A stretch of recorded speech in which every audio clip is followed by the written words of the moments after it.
What's up, Cats fans? Paul here from the Hoops Crew to talk to you about Zach Guthrie. His name's come up quite a bit in the last few days as a potential All-Australian candidate. And so I want to, pass through what's being said, compare it with some statistics, a little bit of the eye test, and let you know what I think. Now, Zach Guthrie, as we all know as Cats fans, has kind of had a bit of a bumpy ride over the years. Fairly early on, for those first 4 to 5 years of his career, pretty heavily maligned, even within the Cats supporter base. And that was largely because physically he hadn't kind of matured like you would hope. He was kind of this skinny, weedy thing. And whilst I wasn't totally sold on what he could be either at the time, I did think it was a little bit harsh. We've seen plenty of players over the years that have never necessarily bulked up. Andrew Mackey, for example, and yet have gone on to have amazing careers. And there was no reason why Zach couldn't have that sort of career despite not necessarily being able to put on the body mass that most other players do. 2022 came around, though, and very, very different. He'd really found his mojo when it came to his game and what the club wanted from him. He really, I think, understood the role in ways that perhaps he hadn't quite been able to, or at least was able to execute in the role that he hadn't been able to previously. And some of that body mass came on as well. And so we got a career best year from Zach at that point, and it's been onwards and upwards ever since. 2023, he exceeded in a whole range of stats above it, and 2024 is now his new career best statistically. He's averaging 17 disposals. I'm rounding everything off here. He's averaging 17 disposals while his handball count is down. His kicking numbers are up. That's exactly what we want from someone who's playing in that half-back role like he is. His mark count's great. It's kind of in line with what he's had previously.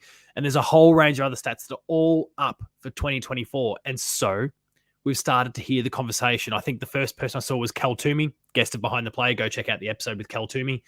Amazing guest, amazing bloke. He was the first one, I think, that I saw over the course of this week to float the idea that maybe Zach Guthrie could be All-Australian.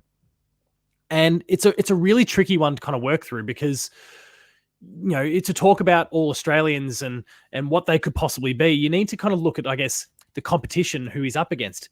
And the trick with that is another bloke who he shares the same defensive line with, and that is, of course, Tom Stewart. Tom Stewart has obviously been, he's had 5 All-Australian caps now. He was listed in the back pocket last year. And it's a pretty tricky team to kind of get into. And so I'm going to quickly flick over to the AFL side here and kind of explore who was there last year and who he could potentially kick out. So you'll see here as I kind of go, and sorry, I'm going full screen on my side so I can see a little bit clearer. That's pretty tough competition for him there in the defensive line if we just focus on who was selected in the 2023 lineup. And there's a few of those that, feel like they're natural walk-ups. Again, Tom Stewart is obviously one of those. You feel like Darcy Moore, despite the Pies start, pretty prime candidate. Now, while I don't think Zach Guthrie is vying for a key defensive position, that's another name that fills a spot. And absolutely, if there's someone else, like if Stephen May has blinded this year, for example, Harris Andrews has a blinded this year, Callum Wilkie continues, all those sorts of things. You could see Darcy Moore being listed as like a halfback flanker because of the sorts of roles that he plays. He can play that intercept role as well. And so suddenly you're going, Tom Stewart, Darcy Moore. You look at Jack Sinclair, and while the Saints aren't firing, he's totally up to doing it again. James Sisley's consistent. Dan Houston could be there. There's a range of others that all popped up over the course of the year. And so it becomes a really tricky conversation when it comes to, can Zach Guthrie fit? Is he having an All-Australian year? It feels like it. But at the same time, I look at that and go, there's a stink about this that makes me think that Zach Guthrie could end up having a Brian Myers 2023 year where he put up some unreal numbers. Obviously, he achieved something that, he knocked off a record that's been standing since Acker in 2008, 2009, that ballpark with the number of goal assists. And he still didn't make All-Australian because he hadn't hit the sticks, the goalpost enough. Not hit the goalpost, hit the scoreboard enough. And I could see Zach Guthrie missing through a similar sort of lens. I don't know what stat you would possibly ding him for because everything has been so good so far. But I could see this possibility that he misses out simply because of the known commodities around him and what they're achieving, and the fact that Tom Stewart is the number one when it comes to our defensive intercept player. We see Zach Guthrie thrive every single time Tom Stewart's been out, and there was obviously that extended layover in 2021. He missed some games through 2022 when he got suspended. There's a range of different times where Tom Stewart's missed a game or two here or there, or maybe even extended stints. And Zach Guthrie has stepped up to the plate and played that role just as well as Tom Stewart has, I feel. And that's not to say that one is better than the other or they're both equal peak, but he's stepped into that role and he has played it superbly well. It's been really, really impressive to see. But when Tom Stewart's in the team, there is kind of, I guess, a pecking order, for want of a better phrase. And so it makes it harder for Zach to shine in the same ways that he can when Tom Stewart's out of the team. There's a natural thing in any team, organization, whatever, that when a leader steps out for some reason or is knocked out of commission for some reason, that the rest of the team, take on additional responsibilities to cover. And Zach has been doing that incredibly well in these recent years.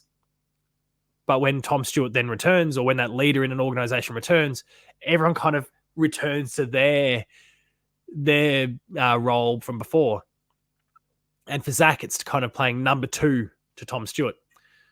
And so my wondering is, can the AFL All-Australian selectors justify both Zach Guthrie and Tom Stewart, halfback, back pocket, whatever it happens to be?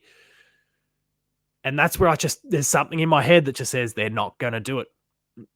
Even if he deserves it. And again, every single stat is up. He's playing in a team that is 7-0. There's so many things in his favor. And the 7-0 line does help, because Australian selectors naturally gravitate to the more successful teams and try and extrapolate, well, why are they the more successful teams? And you look at the players, you go, oh, it's because Tom Stewart did this. Oh, it's because Jeremy Cameron's doing that. Oh, it's because, this person in the midfield, that person hit. It's a natural sort of thing, and they will gravitate to those more successful teams. I can't think of a time where we've had a premiership team or an ultra successful home and away team over the course of the year, and they've not had at least, 4 probably selections in the All-Australian. And I say that, and someone's going to quote me in the comments here and point out a year that I was wrong, and it was probably 2023. The Pies probably didn't have that many for all I know or recall. But it's uncommon anyway for a really successful home and away team to not have a pretty decent, respectable representation in the All-Australian selection, the All-Australian team. I can see him making the squad in his current form. I think he's a walk-up for the squad. The trick will be making that final 4, really. A 5 if you want to count possibly maybe gets a bench position. And that's a real trick. Because you think about those players I mentioned before, those that were in the team last year. I should actually check the team last year for my points. So Collingwood had Darcy Moore, Josh Dacos, Nick Dacos. There's 3. Of course, the Pies had 3 last year. And I said 4 as my number. But there's a definite possibility there. And it really, I think, comes down to those selectors and what they want to do. I don't think Lingy's on the panel this year, if I remember, so we don't have that Geelong person there to provide that little bit of extra push. But if Zach Guthrie continues to do what he's been doing, there is no reason why he cannot make a serious argument, set himself up nicely in the way that Grind did in 2023 to chase his 2024 thing. And people now at this point, they're going, well, his goal assist is still there and he's hitting the scoreboard more. This feels far more like a logical conclusion in 2024. There's no reason why Zach can't kind of set himself up for 2025 by continuing to do what he does now at an incredibly high level. He's cutting teams to ribbons off that halfback line, setting up our forwards incredibly well. And I really want that to continue. He wants that to continue. The club, the supporters, everyone wants that to continue. And if he can keep doing it, he's going to position himself really well for All-Australian contention this year, next year, or somewhere down the line. He is still a young bloke. He's killing it. Congratulations, Zach Guthrie. Let's keep it up.